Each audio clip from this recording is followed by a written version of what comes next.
You saved diligently for years and you're finally starting to think about retirement planning. But there's just one problem: you've never retired before. One of the biggest questions I get from savers is how to turn their retirement savings into retirement income. Today, I'm going to show you how much you can safely withdraw each and every year of retirement to give your money the best chance of lasting for your whole retirement. We'll cover the 4% or safe max rule, sequence of returns, and why the order of returns in retirement matters, how to potentially boost your income up to 50% higher with what's called a volatility buffer, and an alternate strategy that allows you to spend more while you're younger. A note of disclosure: this is for educational purposes, and it isn't financial, legal, or tax advice. The term safe withdrawal refers to the amount you can withdraw the first year of your retirement and then adjust each year for inflation and have a high likelihood of not running out of money over a specific time period. But what makes a withdrawal rate actually safe? And how do we define safe? Here's a bit of history. Back in 1994, a financial advisor named William Bengen conducted a study. His burning question: how much could clients safely take out of their investments? Bengen analyzed rolling 30-year period returns of blended, balanced stock and intermediate-term government bond portfolios starting in 1926. That means 1926 to 1956, 1927 to 1957, 1928 to 1958, and so on. His conclusion: a 4% withdrawal rate, adjusted for inflation each year, survived all rolling 30-year periods to that point. No scenario, including the Great Depression, resulted in retirees running out of money. That means for a $1 million investment portfolio, someone could withdraw $40,000 the first year of retirement, taking out a little bit more the next year for inflation, and the next year, and so on for 30 years, and never run out of money. Now, this doesn't mean that 4% of your investments is automatically the right amount to take out the first year. Your time horizon might be 30 years, but what if it's 20 years, or 40 years, or more? Or what if you don't know? The truth is, if we all knew exactly when we were going to die, you probably wouldn't even be watching this video. And because we don't know exactly what our time horizon will be. According to a 2023 study, if you're male, there's a 1 in 4 chance that you'll live past 90. And if you're female, there's a 1 in 3 chance that you'll live past 90. Of course, this is for the average population across the entire United States, so take your own individual health factors and family history into consideration. But in general, you shouldn't rule out living to your 90s. It really is a balancing act. On the one hand, no one wants to run out of money before they die. On the other hand, no one wants to be so careful they can't enjoy their best years of retirement. In fact, we'll touch on a more nuanced strategy if you'd like to spend more earlier in your plan. But if we're talking pure original safe withdrawal rates, the safe amount to withdraw, according to later research that expanded upon Bengen's work, shows a safe withdrawal rate of 2.8 to 3.2% per year, adjusted for inflation each and every year after that. Longer withdrawal period, lower withdrawal; shorter withdrawal period, higher withdrawal. Now, if you're a conservative investor with no stocks or stock funds in your portfolio, I have some bad news. This rule isn't for you. Not only did Bengen's original research always include US stocks, but his later revised research that expanded on his work always included stocks as well. Historically, stocks have always been one of the most powerful wealth building tools, and the most reliable for outpacing inflation over a decades-long time period. If the idea of including stocks in your portfolio at all feels risky, and I'm not talking 1, 2, or 3 companies, but hundreds or even thousands of them, consider the fact that in retirement,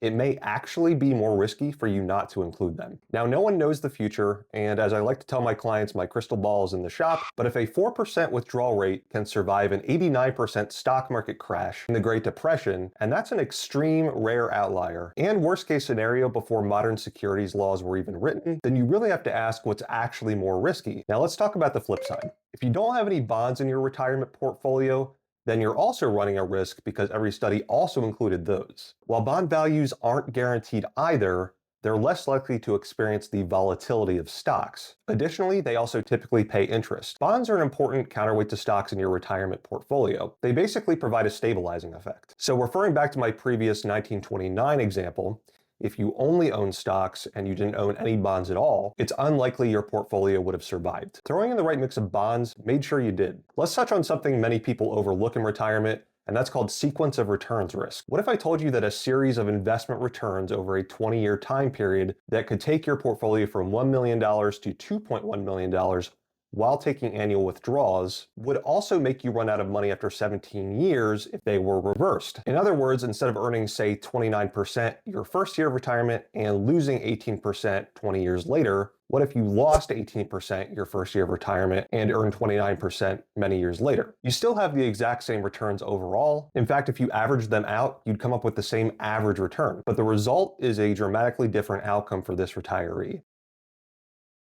That's sequence of returns risk in a nutshell. Now imagine we could just eliminate the possibility that in the first, second, or third year of retirement, the market has a bad year, while still giving you the opportunity to participate and get long-term gains. This would make your retirement portfolio last a lot longer, wouldn't it? In theory, this would be possible and easy. All you have to do is not withdraw from your portfolio in years 1, 2, or 3, or whatever year has a bad year in the market, and you just allow your portfolio to recover. You know, just not spend money. Just one problem, you have bills to pay, and raise your hand if you prefer to eat. Well, imagine you had another place you could go to withdraw money instead of your main retirement portfolio in the event that you had a bad first year 1, 2, or 3 in retirement. This concept exists, is practically used, and what's known as a volatility buffer. Research shows that using a volatility buffer could allow up to 50% higher income in retirement than the traditional safe withdrawal rules.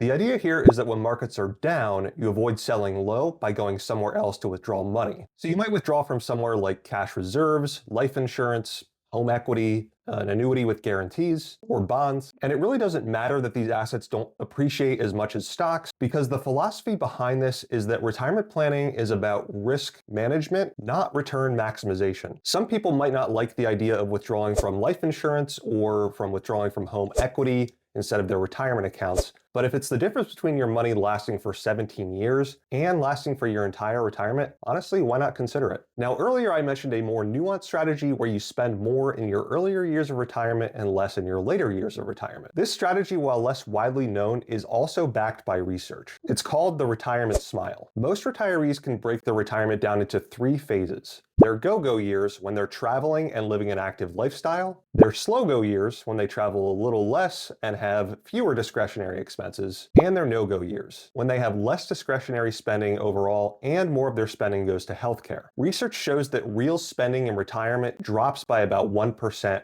per year. That means on an after-inflation basis, retiree spending, while going up nominally, might actually be going down. With this in mind, the retirement smile allows us to enjoy more of our retirement while we're younger and we have our health. Now, this doesn't mean you should spend haphazardly until you're too old to move. Here's an example. Let's say you retire at age 65.